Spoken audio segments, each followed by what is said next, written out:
యష్మిన్ అయితే first candidate అన్న. అసలు సోనియాని మించిపోయింది అనిపించింది నిన్న చూసిన మన యష్మి. సోనియాని మించిపోయింది అన్న. ఇంత క్రూయల్ గా, అంటే ఒక మనిషిలో ఇంత క్రూయాలిటీ, ఇంత క్రూరత్వం, ఇంత వరస్ట్ మెంటాలిటీ ఉందని నిన్ననే అనిపించింది అన్న. వాడు డే 1 నుండి మణికంఠ గాడు నా భార్య కావాలి, నా భార్య మీద లవ్, పిల్లల మీద లవ్, నా మామయ్య నాకు రెస్పెక్ట్ కావాలి అంతా చీల్చుకుంటాడు. నేను అనిపించి నాకు వాళ్ళ భార్య ఒకసారి వస్తే, అంటే బిగ్ బాస్ లోకి వస్తే వాడు ఎట్లుంటది, వాడి ఫీలింగ్స్ ఎట్లుంటాయి అనుకున్నా. అలాంటిది నిన్న ఫుడ్ పంపించింది అన్నావా. నిజంగా ఆ ఫుడ్ మణికంఠ గాడు తింటే వాడి హ్యాపీనెస్ చూడదాం అనుకున్నాం. ఎందుకంటే స్టార్టింగ్ నుండి వాడు స్ట్రగుల్ చేస్తాడు, కానీ తినిపిస్తారు అనుకుంటే చేతి దాకా వచ్చిన కూడుని గుంజుకున్నట్టు యష్మి పగబట్టిందన్న. నాగు పాము పగబడితే ఎట్ట పడుతుందో అట్ట పట్టిందన్న మణికంఠ గారిని. వాడు నిజంగా మణికంఠ గారికి ఇది ప్లస్. ఎందుకంటే జనాల ఓటింగ్ మణికంఠకి పెరిగింది. మణికంఠ ఏం చేయనవసరం లేదు, సైలెంట్ ఉంటే చాలు. అలా అని చెప్పేసి అవతల క్లాన్కి వెళ్ళిపోయాడు కదా, అక్కడ కూడా వాళ్ళు వద్దన్నారు. మనీని స్కిప్ చేస్తున్నారు ఏ గ్రూప్ లోకి వెళ్ళిన, ఎందుకంటారు? ఆటగాడనా? ఇప్పుడు బిగ్ బాస్ అనేది ఒక మంచి మనిషి, ఆయనలో ఉన్న నిజ స్వరూపాన్ని చూపిస్తే పక్క వాళ్ళు తెలుసుకోవాలని చెప్పేసి బిగ్ బాస్ పెట్టారు. ప్రతి ఒక్కరూ వాళ్ళ గెలుపు కోసం నటిస్తున్నారు, పక్క వాళ్ళని తొక్కేయడానికే చూస్తున్నారు తప్పితే మిగతా వాళ్ళని లేపాలి, మనలోని నటన మంచితనము అనేది ఏది లేదు. ఓకే, ఎట్లుంది బ్రదర్ ఈసారి మళ్ళీ వైల్డ్ కార్డ్ ఎంట్రీ? 12 మందిని తీసేసి వేరే వాళ్ళు 12 మందిని పెట్టాలని కోరుకుంటున్నాను. కొంచెం పేదవాడిని పెట్టాలని కోరుకుంటున్నాను. ఫేమ్ ఉన్న వాళ్ళు ఉన్నారు కదా, ఫేమ్ ఉన్న వాళ్ళు. ఇప్పుడు మొన్న ఒకటి మాట్లాడాడు బిగ్ బాస్ గురించి, వల్గర్ గా మాట్లాడాడు. ఎందుకంటే డబ్బు బలం ఉంది కాబట్టి బయటకు వచ్చి ఇంకో ఛానల్లో కాకపోతే సొంతంగా యూట్యూబ్ ఛానల్ పెట్టుకుని మీడియాలోనైనా మాట్లాడి డబ్బు సంపాదించుకోవాలి, లేకుంటే వాళ్ళు తాతలాస్తుంటూ మాట్లాడతాడు.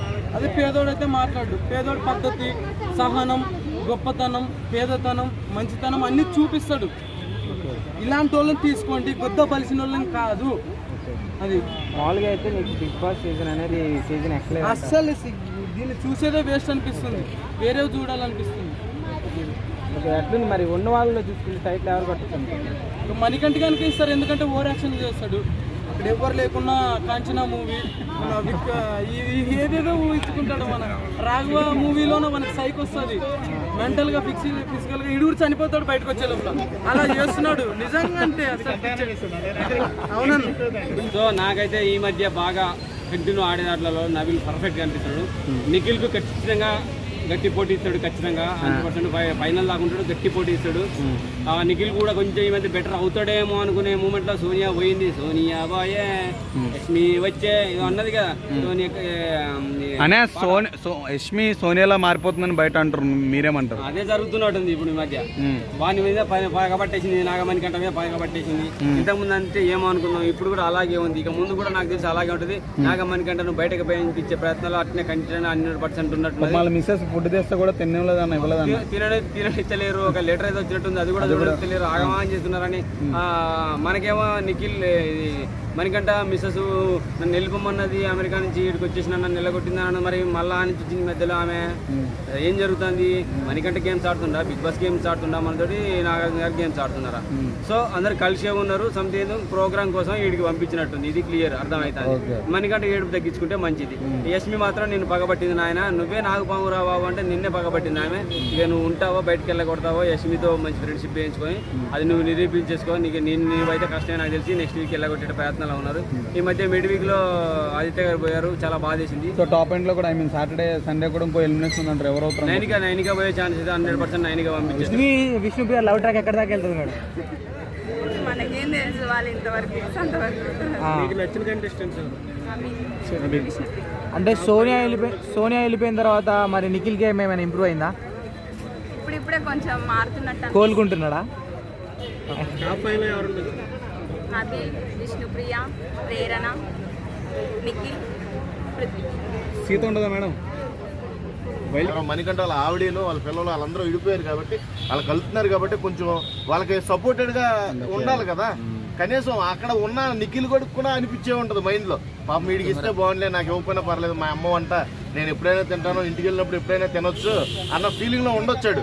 కానీ ఈమె ప్రవర్తించే తీరు మట్టి రాత్రి నుంచి నాకు చాలా అంటే చాలా కోపం వస్తుంది. యష్మి ఎక్స్పెషల్లీ నువ్వు ఎంత స్వార్థపరురాలు అని నేనైతే అనుకోలేదు. ఫస్ట్లో కనబడింది నీ కన్నింగ్నెస్, నీ స్వార్థం, నీ పుల్లి అన్నీ కనబడి, కానీ మళ్ళీ రాత్రి షోలో మళ్ళీ ఇప్పుడు ప్రోమోలో క్లియర్గా కనబడుతుంది. నిన్ను మటుకి ఈ రోజు నుంచి టార్గెట్ చేశాను నిన్ను. యష్మి పోయే వరకు నాకు మనశ్శాంతి ఉండదు అనమాట. సోనియా ముందు సోనియా వెళ్ళిపోయింది. హ్యాపీ. యష్మి కూడా వెళ్ళిపోవాలి తొందరగా. అక్కడ నబీల్ యొక్క గొప్పతనం బయటపడాను. ఆయన ఎంత శత్రుత్వం ఉన్నప్పటికీ తన ఫ్రెండ్ బతకాలి, తను ఉండాలనే ఉద్దేశంతో చాలా మంచి గేమ్ ఆడాను. మన వరంగల్ ముద్దు బిడ్డ కాబట్టి ఆ మార్క్ తనను చూస్తుంటే మనకు ఒక రాహుల్ సిప్పిగంజ్, ఒక సోయేలు, ఒక బోలే వీళ్ళ మార్క్ కనిపిస్తుంది 100%. ఈయన నాకు కనిపిస్తుంది 100%. Nikhil versus Nabeel tough fight ఉంటుంది. నిఖిల్ కొద్దిగా అట్టి అయినా మాత్రం 100% కన్ను మూసుకొని నబీల్ కప్పుకొట్టుకోతారు అన్న. వన్ మ్యాన్ ఆర్మీ టైప్లో ఇది పల్లవి ప్రశాంత్ పల్లవి ప్రశాంత్ ఆర్మీ, కౌశల్ ఆర్మీ, మన అర్జిత్ ఆర్మీ, ఇవి అన్ని ఆర్మీలు ఒక ఎత్తు కంటే మన ఈ అన్న ఆర్మీ ఒక కొత్తగా స్టార్ట్ అయిందన్నమాట. అంటే ఈయన చూస్తుంటే మనవాడు, అరే మన గలీలు తిరిగే పోరాడు, అరే మన ఇంట్లో తిరుగుతున్న పోరాడు అన్న ఫీలింగ్ కలుగుతుందన్నమాట. సో అందరూ నిఖిల్ కొద్ది క్లాసు. నిఖిల్ అంటే అథ్లెటిక్స్ ఆడతాను. సో ఇక్కడ పెద్ద పెద్ద అథ్లెటిక్స్ ఆడిచ్చుంటే తనకు అంత అవేర్నెస్ ఉంది. ఇంకో ప్రేరణ అయితే తను ఆల్రెడీ వేరే బిగ్ బాస్ పార్టిసిపేట్ వచ్చింది. సో విష్ణుప్రియ అంటే ఆల్రెడీ షో చేసి వచ్చింది. ఇంకా నబీల్ అనే జస్ట్ యూట్యూబర్ తను. సో యూట్యూబర్గా నిజంగా తన లాస్ట్ కలగన్నా నేను బిగ్ బాస్ పోవాలి, బిగ్ బాస్ పోయి కప్పు కొట్టాలి అన్నాడు. నిజంగా బిగ్ బాస్ పోయాడు, కప్పు కొట్టే ప్రయత్నం ఉన్నాడు. 100% వచ్చాడు కొట్టాడు రిపోర్ట్ అన్నట్టు ఈసారి పోతున్నాడు. కప్పు తీసుకొని బయటకు వస్తాను అనుకుంటున్నాను. సీత ఎలా అనిపిస్తుంది? కిరాక్ సీత కూడా చాలా బాగుంది అన్న. అంత చీప్ అవ్వడం కోసం కూడా తను చాలా కష్టపడ్డది. కానీ నాకు ఒక్క విషయం బాధ అనిపించింది అంటే, మొన్న ఒక విషయం అన్న, లైక్ వాళ్ళ చీఫ్ను అవతల టీంలో తీసేయాలన్నమాట ఒకరిని. అప్పుడు ఏమంటుంది తను ఏమంటుంది, నన్ను నేను తప్పకుండా గేమ్ తప్పకుండా అంటది. సో బిగ్ బాస్ తెలుగుగా క్వశ్చన్ ఏమంటుంది, మీ వల్ల గేమ్ ఖరాబ్ అవుతుంది, ఎవరి వల్ల గేమ్ ఖరాబ్ అవుతుంది అంటే ఫ్లిప్ అయితే అప్పుడే. అంతకుముందేమో నేనే నామినేట్ వేసుకుంటా అంటే తర్వాత ఏంటంటే మనకంటే వేస్తుంది అనమాట.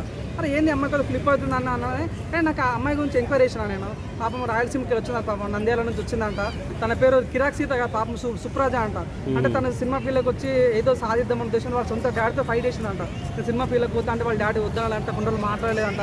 తర్వాత చాలా ఇబ్బందులు, పాపం ఎన్నో ఇబ్బందులు అన్న. మన దెత్తడి దానిలో హారికతో చేసింది, తర్వాత సర్కార్ మూవీలో వేసింది, ఉప్పెన సినిమాలో వేసింది, సార్ మా బేబీ సినిమాలో వేసింది. సో నిజంగా అమ్మాయి చాలా కష్టపడి ఏదో సాధిద్దామని ఉద్దేశం వచ్చి పాపం తను కూడా కొద్దిగా ఈ వంటకి ఇన్ఫ్లుయెన్స్ మ్యాటర్లో పోకుండా కొద్దిగా ముందుకెళ్తే మాత్రం తను కూడా దెత్తడి ఒక మా కిరాక్ అనే ఫీలింగ్ నాకు కలిగిందన్న.